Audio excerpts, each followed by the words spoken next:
Hello, everybody, and thanks for joining our weekly podcast. I'm Robin Lewis, founder and CEO of the Robin Report, which, by the way, is much more than a daily report.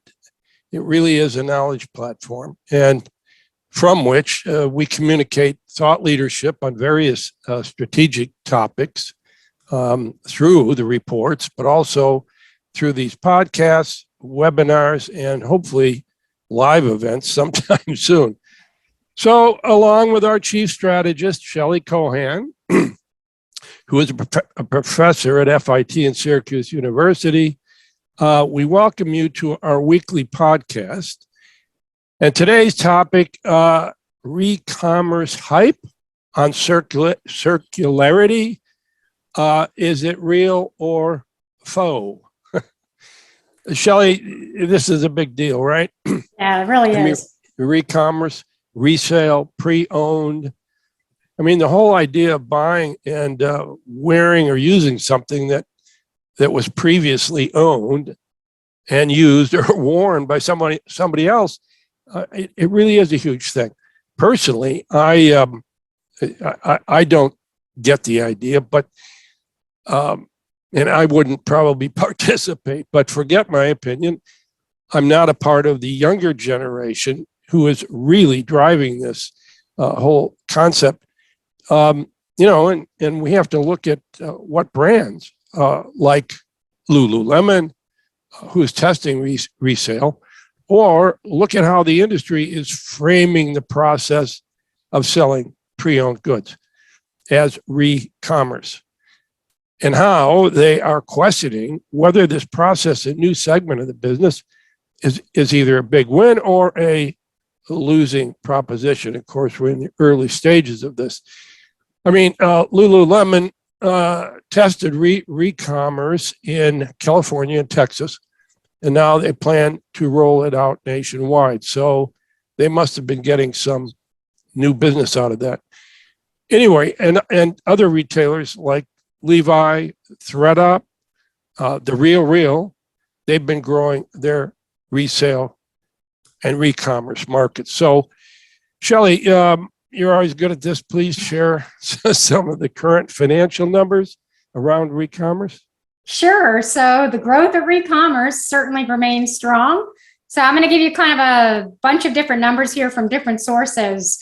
So according to the U.S. Census Bureau, they tracked used merchandise store sales. So these are just physical brick and mortar sales of stores that sell pre-owned goods. So used merchandise sales stores were up 37% in 2021. And compared to 2019, which is the pre-pandemic level, they're up 25%. So, wow. And keep in mind, this does not include online, e-com, digital, all those fancy new apps like Depop and Poshmark. Okay, so store revenue alone, just the store revenue is over $22 billion. eBay, their full year revenues from last year were up 17%. And eBay alone has now broken $10 billion. Incredible. I know, it's amazing. And Financial Cowan report said that they're predicting that, you're going to love this number, that Recommerce, which includes in their number resale, rental, and subscription models, all of that's included in the Cowan number, will account for 14% of all apparel, footwear, and accessories market by 2024. Gotta be kidding. No. And ThredUp suggests that apparel alone, apparel resale is going to be a $64 billion market by 2024. Unbelievable. These are big numbers, Shelley. I mean, I thought it was going to be a blip, a blippy trend that would kind of, come be hot for a while and then go. And by the way, Poshmark's valuation shot past $7 billion following its successful IPO in mid-January. And Cowan, again, estimates that resale platforms are growing at a compounded annual growth rate of more than 34%. Crazy. Yeah, so all the numbers are in alignment, and certainly the industry's growing, but this is really being driven by Gen Z. Millennials kind of started it with sustainability and the circular economy, but Gen Z is really focused on buying and purchasing from brands and positively contributing to sustainability efforts. So in eBay's second annual, they actually have now, it's the second one, Recommerce report. There's actually a report called Recommerce report. eBay showed that pre-owned products have grown among the younger generations. And in the survey, it found that 80% of Gen Z who were surveyed bought secondhand merchandise. Wow. So this whole idea of environmental consciousness, meaning really keeping used objects out of landfills, conserves energies from production, so minimizing producing more goods, and also the impact environmentally on the logistics. So peer-to-peer sale platform, Depop, which I mentioned a minute ago, has attracted 26 million buyers and sellers. 90% of those that are buyers and sellers on Depop are Gen Zs. So the company recently announced a 2-year sustainability plan to become carbon neutral and prioritize circular economy or responsibly made fashion in its collaborations. Yeah. And Shelley, first insight, found that 62% of both Gen Zers and millennials prefer to buy from sustainable brands. In fact, some of these younger consumers now shop almost exclusively secondhand for apparel and footwear because it gives them access to higher quality products that simply they might not otherwise be able to afford, which kind of makes sense. And it also minimizes their consumption footprint and reinforces their social credentials, which we know they're all into. Absolutely. But the question that really remains is whether retailers taking back merchandise and reselling used products is a long-term profitable model. So right. Yes, I get that the retailers want to be more sustainable and they want to do the right thing and create more circular economy opportunities. But with that said, the companies still need to have some type of infrastructure, reverse logistics process to really set up and make sure that Recommerce doesn't actually become a quote unquote cost of doing business. So, right.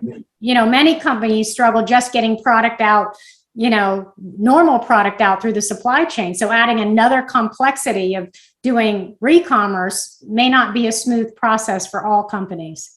Yeah, that's for sure, Shelley. And, for Lululemon, this is kind of crazy, but the goal is not to make or keep the profits for the company, but to use the profits of the resale merchandise to fund the company's impact agenda, which is making 100% of the chain's products from sustainable materials by 2030.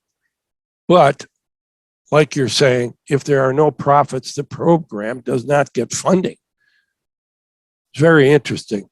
And Lululemon is using their Like New resale brand as a customer acquisition strategy as well. So many retailers who do not have the infrastructure or logistics are turning to third-party companies like Trove, who works with Patagonia, Levi's, EI, and Eileen Fisher. The Renewal Workshop, which is, by the way, another third-party Recommerce company,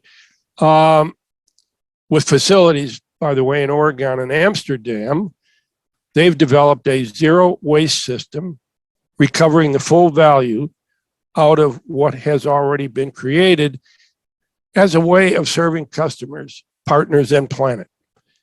I mean, the renewal system takes discarded apparel and textiles and turns them into renewed products, upcycled materials, or recycling feedstock, for example, and data is collected on everything that flows through the system, which then is given back to the brand partners to help them improve the production and design of future products. I think that's the most interesting part of that program, is really learning from the design process and making changes on future, products, design of products. But here's a fun fact about pre-owned products that were sold on eBay. So on eBay in 2021, pre-owned products that were sold reduced carbon emissions. This is the primary contributor to climate crisis. So it reduced carbon emissions by approximately 540,000 metric tons. Wow. Which is equivalent to the powering almost 65,000 US homes for 1 year. So it's really making a big impact. And, some companies, Lululemon, REI, for example, they're using Recommerce really as a loyalty builder. And this can certainly be a huge win in terms of driving higher engagement with customers. So REI has this slightly used products, but it's only accessible to members. So it's a member benefit. And the REI Supply Program allows members to buy used gear or to trade in their gear for gift cards. And, I actually interviewed REI a while back, and I asked them about this, and they brought up a really good point. For a company like REI, some consumers don't want to go full speed ahead into a activity. So if I want to go into, climbing mountains, I don't want to spend all this tons of money on all this new equipment to find out I actually have a fear of heights and don't really want to mountain climb. But if I could buy some used gear, it makes a lot of sense to me for a company like, REI. And this whole idea of collaborative consumption has been a focus for eco-friendly consumers, and selling gently used products keeps worn goods out of the landfills. So REI estimates that buying a used item avoids 50% of carbon emissions from new product manufacturing. And I can't believe this, but even IKEA is taking back products in exchange for store credit. They're doing that in over 30 participating stores as part of their journey in becoming a more circular business. But the buyback and resale service that's offered in IKEA is only for IKEA family members. So that's their loyalty program. Yeah.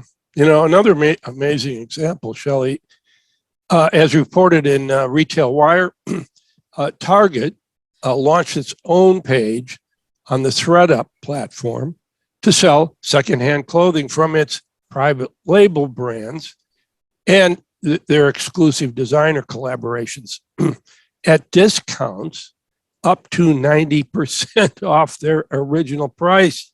Incredible. 90% off private brand. I'm not sure how that's profitable. Maybe it's a cost avoidance. But this whole move towards circularity is great for brands. And honestly, Robin, it's great for the industry. I had the pleasure of meeting Renee Morin. She's the chief sustainability officer at eBay. And it wants to really be this thought leader on Recommerce. So the company actually plans to release new methodologies and key performance indicators around the Recommerce sector to really develop guidelines to share with the industry. So I think putting some measurement tools in place will be key in understanding the impact, the real impact on the environment, and having industry standards that can really drive, positive change. Shelley, another perspective came to mind, which I think is very interesting. The industry has realized, and of course you and I have known this, that it has been overstored for decades. And therefore, obviously, I used to say overstuffed with products. So think about this. If this new phenomenon of circularity, if it really becomes supported by young consumers and their pocketbooks, if it sticks, if it's real, it will also perhaps bring the overstored and overstuffed situation back into, some supply-demand equilibrium. Interesting. Yeah, that would be great to be able to do that. And also Recommerce, as we mentioned, is a great way to build loyalty, offer exclusive benefits to loyal customers, and as you said, can even help with customer acquisition. And I don't think that's ever been thought out before in the Recommerce market. Yep. You know, Shelley, when we think of, the billions of tons, which you had mentioned, of stuff that ends up in landfills or in our oceans, I mean, it's like we're turning the planet into one big garbage dump. Really is kind of depressing when you think about it. So let's hope that our younger generation is really walking the walk in demanding a circulatory economy, which in turn will force brands, retailers, and producers and sellers across all industries to transform their operating and marketing models. And as they say, Shelley, follow the money. Well, if you follow the smart money, there's some big money going into sustainability. I mean, one quick example is Stanford University gets $1.1 billion for a new climate school from John Doerr. And John Doerr is the billionaire venture capitalist. And here's what he said. He said, the study of climate change and sustainability would be the new computer science. The gift establishes the doors as leading funders of climate change research and scholarship, and will place Stanford at the center of public and private efforts to wean the world of fossil fuels. I say amen and keep it up. I hope it sticks and it's real. I say, you too, Shelley? Absolutely. I think that's a great way to end our podcast. For our listeners, you can find more of our podcast on Apple, Spotify, Buzzsprout, and therobinreport.com. And you can also look for us on YouTube, where we broadcast our podcast as well. And please follow us on social media, link in with us, and follow us on Twitter for the latest thoughts about the industry. And I would like to thank everybody once again. And yes, let's all please focus on the planet and what's happening to it and what we can do about it. And by the way, if any of you have topics that you've been thinking about and would like Shelley and I to cover, please send me an email. It's robin@therobinreport.com. Thanks very much again.